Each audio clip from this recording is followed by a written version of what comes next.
Aloha, everybody. I'm so grateful that you guys have chosen to come along on this journey with me. We're going to have an absolute great time together. I want to thank Vinnie Politan and the staff over at Court TV for giving Mike and I permission to rebroadcast recent episodes where we appear. I hope today you enjoy this episode. It's a good one. I'm Vinnie Politan. Thanks so much for joining us tonight here on Closing Argument. It's time to open our unsolved case file. And this is the part of the program every night where we take a look at a case that has not been solved, that needs some help, perhaps your help. Post the stories every day on my Facebook page, Vinnie Politan, Court TV. You can take a look, you can share it, questions, comments, everything. Let's shine a light on these cases and see if we can find some justice for the families and the victims. Tonight's story, extremely tragic. 1995, a family goes to a church festival, and it's on a town that borders Mexico, and they're there celebrating. The kids kind of all are celebrating together, running around like kids do. And at one point, the kids go across the street, and then they come back, and then the mother of 3-year-old Omar Vargas can't find her son, and has not found him since, hasn't seen him or heard from him. Could you imagine? I mean, just like that, he's gone, 3 years old. Well, our great affiliate KGUN in Tucson, Arizona, has the story for us tonight.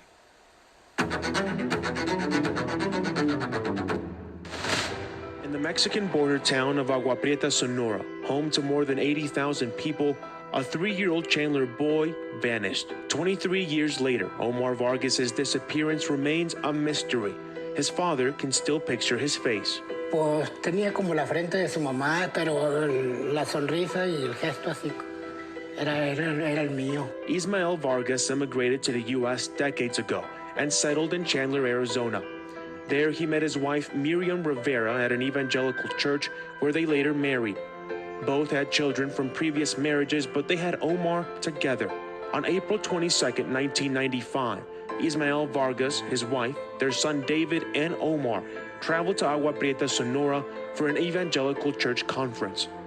Había mucha gente. Y ahí llegamos a saludar amigos que estaban ahí, que hacía mucho tiempo que no mirábamos.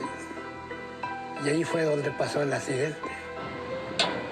In a home directly across from the church, Consuelo Galaz and her husband looked on as the conference took place. More than 2 decades later, still at the same home across the church, she recounts the details of that afternoon.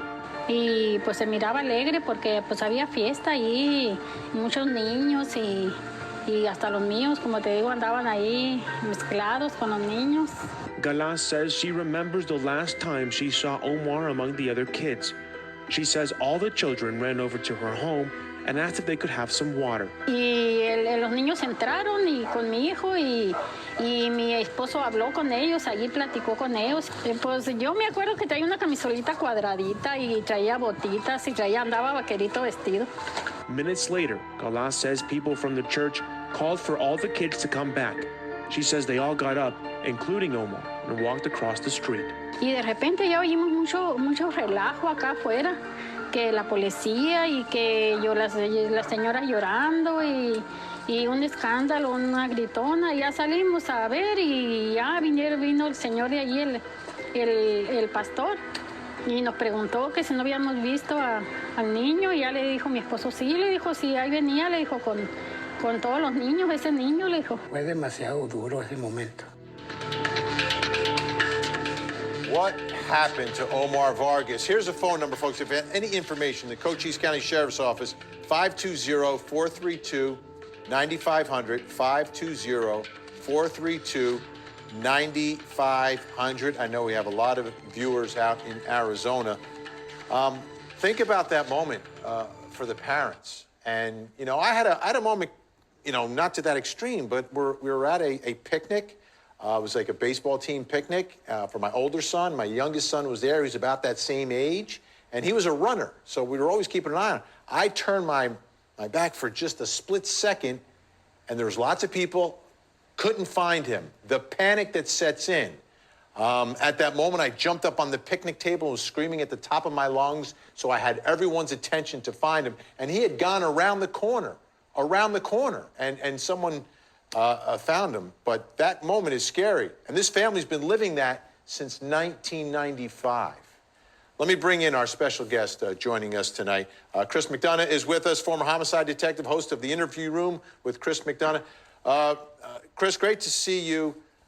You know, when I think of a story like this with a 3-year-old, I'm thinking whoever took this child, I hope and pray that they took the child and raised him and was nice to him, and that he had a life. And I think there's a chance that Omar is alive, although he may not know he's Omar.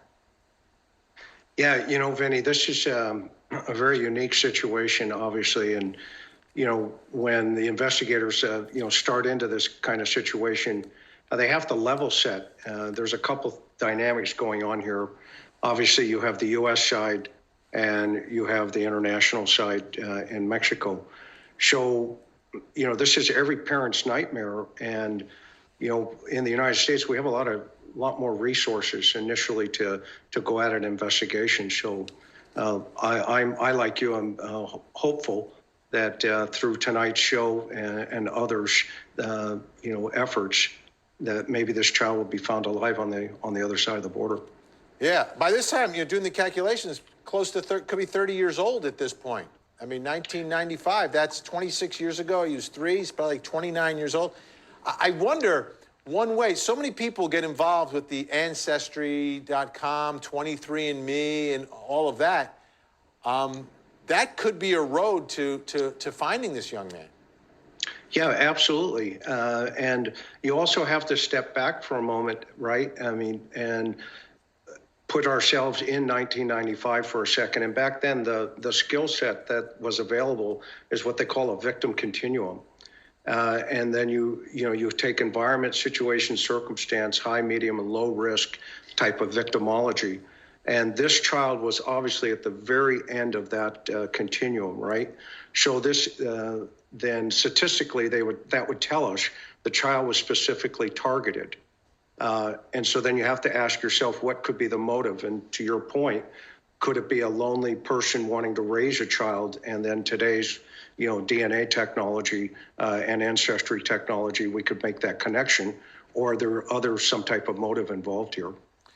So we're on a border town of Mexico. So if he's grabbed and he ends up in Mexico, that's a whole different ball game, right? I mean, when in the United States, you talk about, when it's time to go to work, you get a social security number and you do all those things. We've seen cases where there was a case a few years ago where a baby was taken from the hospital or from her home right after she came back from the hospital, was raised by someone else, never knew that she had a different identity until the time it was to get the social security number and go to work, and then the fake mom confessed. And I'm wondering, with the Mexican issue involved here, if in fact Omar's in another country, how that changes all of that as well. Yeah, and so the first question, right, that comes to my mind is what are the dynamics even in the child's mind? If he's abducted at 3, and now here we are 20 plus years later, through that whole 20-something years, if he's being raised over there, then he probably doesn't even know he's a U.S. citizen potentially, right? That those options are even available. So anything is possible at this point, and those international dynamics, also play another role in relationship to if they identify a suspect or a subject of interest, because now you have a lot of, situations that you have to deal with the federales and a variety of other, federal agencies on the Mexico side for the court system and paperwork and stuff. So it's a touch and go situation for sure. And the child may not even know. Yeah, I guess the child may not know. 3 is young. What fascinated me was the neighbor is still there all these years later and remembers that day. And the way she described it, it was so quick. Like, she remembers seeing him when the children were called to come across the street. Yeah, I mean, it's that time capsule that stops, right? It's that, that's that moment where everything just slows down because it's such a traumatic event for everybody involved, including this witness. That's a great point. Absolutely. Yeah, and the way it was described, though, it seemed like there were, I mean, even Omar's father, there were so many people there, and it was a conference, so there were people from other places, and there was a gathering, and if you have groups of kids that are kind of wandering across the street and back over, I mean, it was organized, but it wasn't a controlled situation. Yeah, it's a church, right? I mean, they're at a church function, and your kids are outside, they're, playing across the street, getting a little water, right? And next thing you know, one vanishes. But it was enough, the impact of that initial moment, has left that mark in everybody's memories. And the father, I can't even comprehend, what those poor parents have been going through the last 20-something years.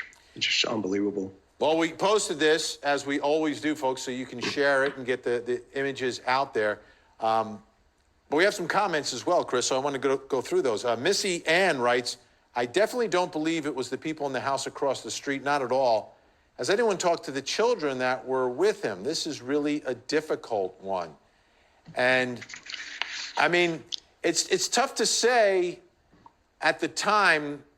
How do you think this investigation went? We don't have a lot of information, but it seemed very chaotic and very transient. And I have a feeling that investigators may not have been able to talk to all those children that were there. Yeah, and so you've got a couple of dynamics immediately coming into play. Number one, it's cross-border. So you've got the FBI is going to take the lead here, even though it's going to be, the sheriff's department where the child, was living. The feds are going to get involved with the U.S. Attorney's Office quickly.